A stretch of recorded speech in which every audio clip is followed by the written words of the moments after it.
Welcome back to this workshop on entering a community.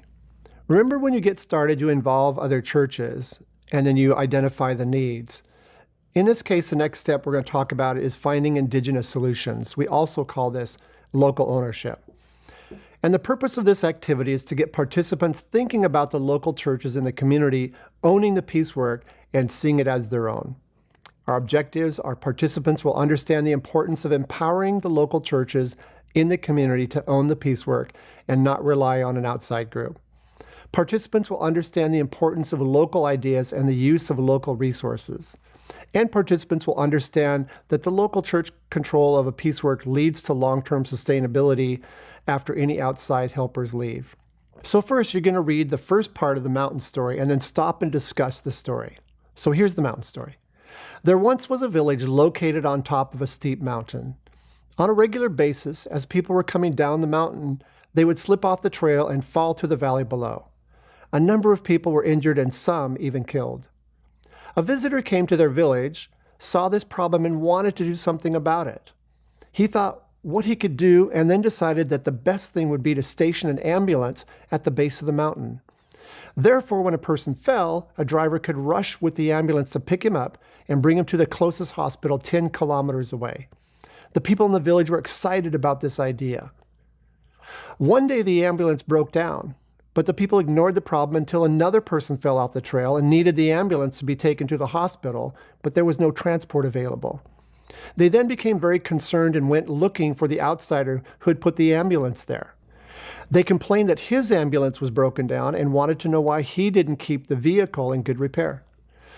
He fixed it for them. However, the same problem happened several more times, again with the people coming to the outsider wanting him to sort out the problem.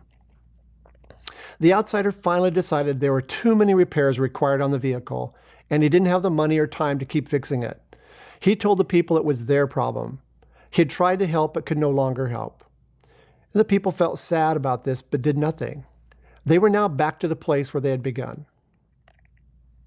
Now, at the beginning of the story, the people saw there was a need but did not do anything about it. Why do you think the people in the community did not act to resolve the problem? What were some of the problems with the visitor's solution of using an ambulance? And why was the ambulance not a long-term solution? So I want you to stop right now and discuss those three questions.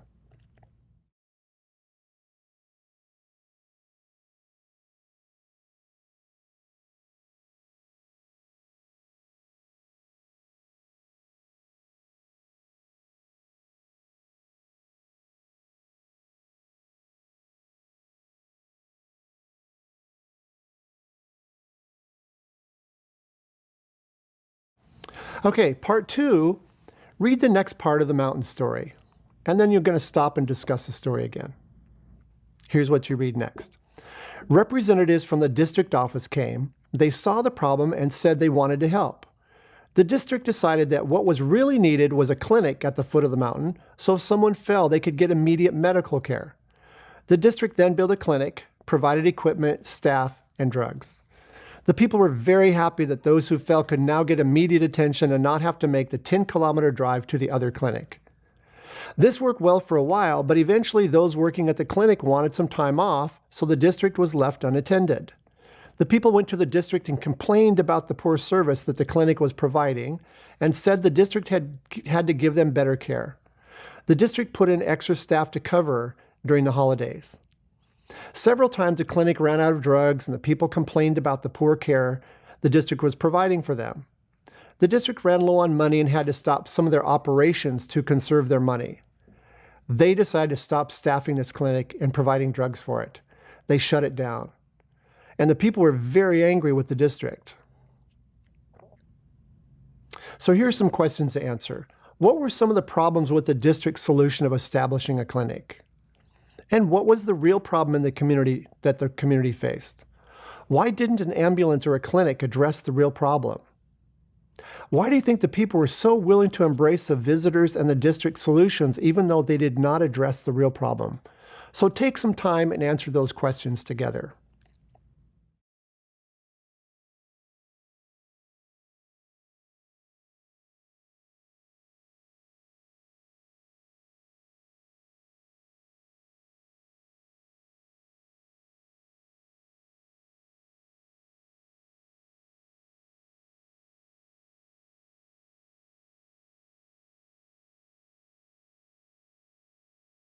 The people didn't know what to do.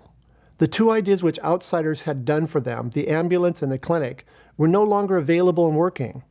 A local church leader in the community said, "Let's meet to talk about the real problem."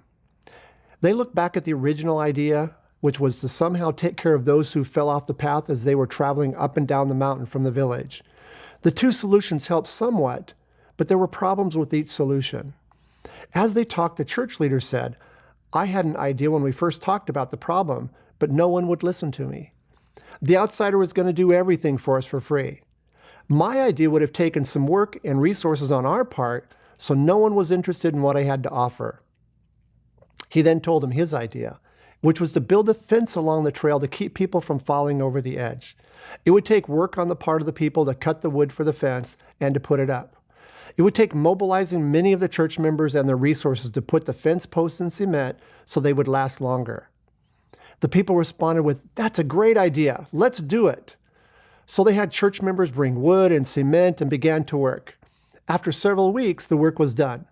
Now, when someone slipped, the fence stopped them from falling over the edge to the valley below. After a few years, the wood began to rot, but instead of going to an outsider, they went and fixed the fence themselves.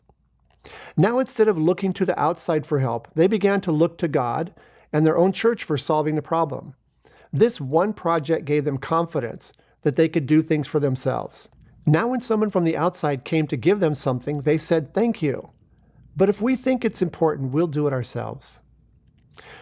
So here's some questions to answer. Who is better equipped to identify the real problem, the outsiders or the people of the local church, and why? And what role did the local church play in helping people identify the real problem and a solution that addressed it?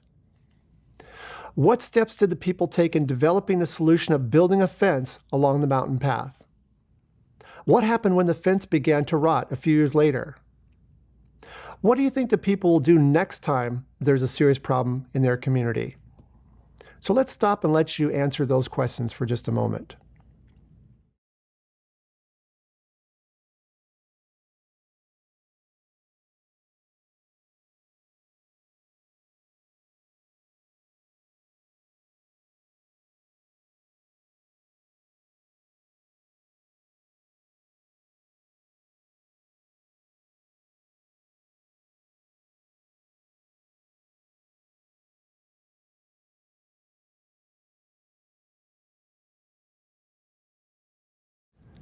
Fourth, the facilitator reviews the main points this story teaches.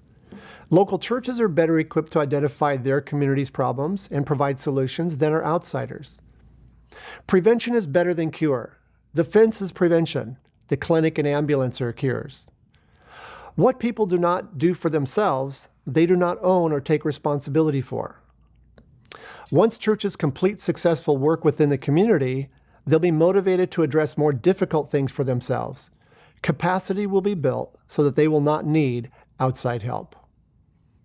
So now take some time to address this first issue of identifying indigenous solutions.